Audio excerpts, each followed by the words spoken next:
যাদের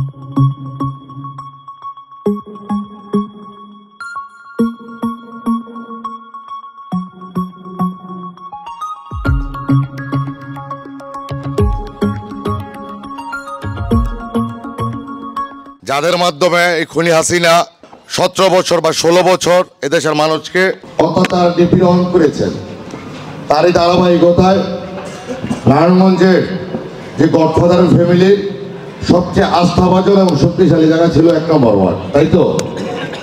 তারা কোথায়?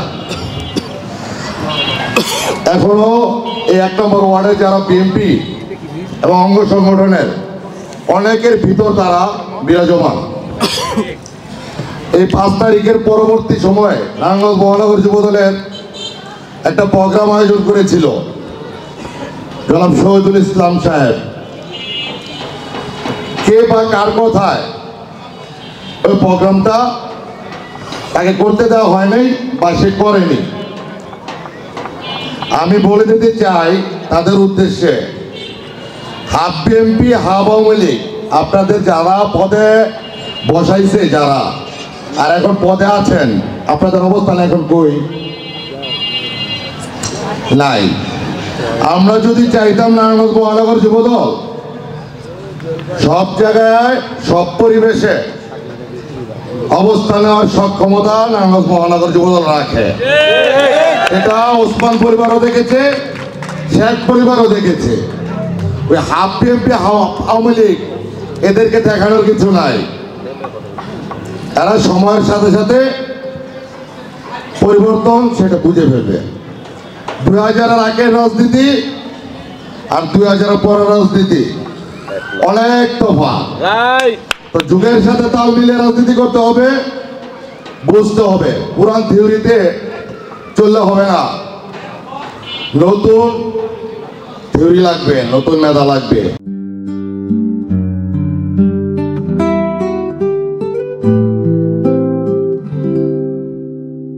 আজকের এই কর্মী সভায় এসে আমার কাছে মনে হয়েছে যে ফ্যাসিবাদীর যে দোসর এই এলাকায় ছিল, তাদের ভয়ে হয়তো আমাদের কর্মীরা শৃঙ্খলা হারিয়ে ফেলেছে। কারণ একটা কর্মী সভায় যদি 50 জন থাকে, এই 50 জনই কিন্তু যুবদলের কর্মী যারা, তারা সংগঠনকে ভালোবাসবে, সংগঠনের নীতি আদর্শ নির্দেশনা মেনে চলবে।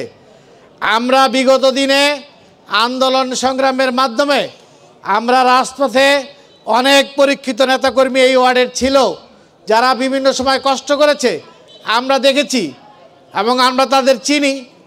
আমরা ভবিষ্যতে যখনই কমিটি করি তখন মনে করেন যে তাদেরকে আমরা অবশ্যই মূল্যায়ন করব এবং আমরা কমিটি করার জন্যই, তৃণমূলকে সংগঠিত করার জন্যই আমাদের দেশনায়ক যে তারেক রহমান সাহেব, তার নির্দেশনা আপনাদের কাছে পৌঁছে দেওয়ার জন্যই আজকে এই কর্মী সভা।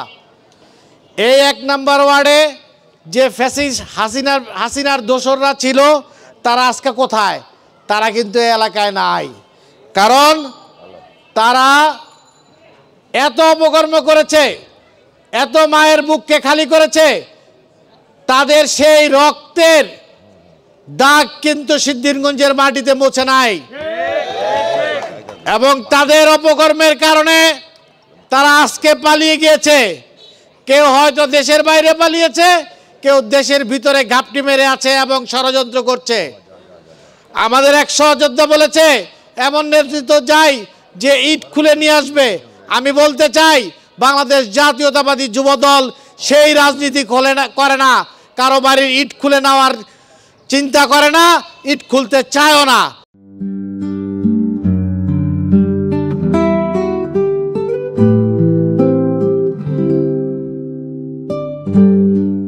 কিন্তু ফ্যাসিবাদী দোসররা যারা পালিয়ে গেছে, তাদের অপকর্মের কারণে তারা এই দেশে ফিরতে পারবে না। এক সময় দেখবেন তাদের বাড়ির ইটও খুয়ে খুয়ে পড়ে যাচ্ছে। আমাদের খুলতে হবে না। পাপের পাল্লা ভারী হয়ে যাওয়ার কারণে এই শেখ হাসিনা শত শত মানুষকে হত্যা করে এই দেশ ছেড়ে পালিয়ে গিয়েছে। কারণ উপর একজন আল্লাহ আছেন, উনি সমস্ত কিছুর মালিক, সমস্ত কিছুর নিয়ন্ত্রণ কর্তা। এই দেশে যেভাবে মানুষকে হত্যা করা হয়েছে, সেই হত্যার ঋণের কারণে, সেই রক্তের চাপের কারণে তারা এই দেশ থেকে পালিয়ে গিয়েছে। আমরা কারো বাড়ির ইট খুলতে চাই না।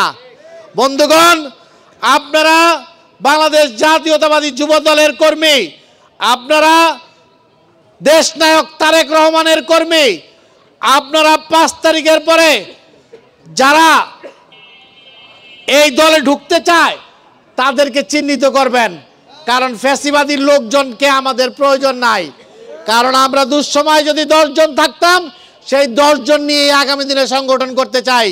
কারণ আমাদের নেতা তারেক রহমান সংগঠনের সীমানা ছোট করে দিয়েছে, যে ফ্যাসিবাদী দোসররা যেন বড় কমিটির ভিড়ে যেন না ঢুকতে পারে।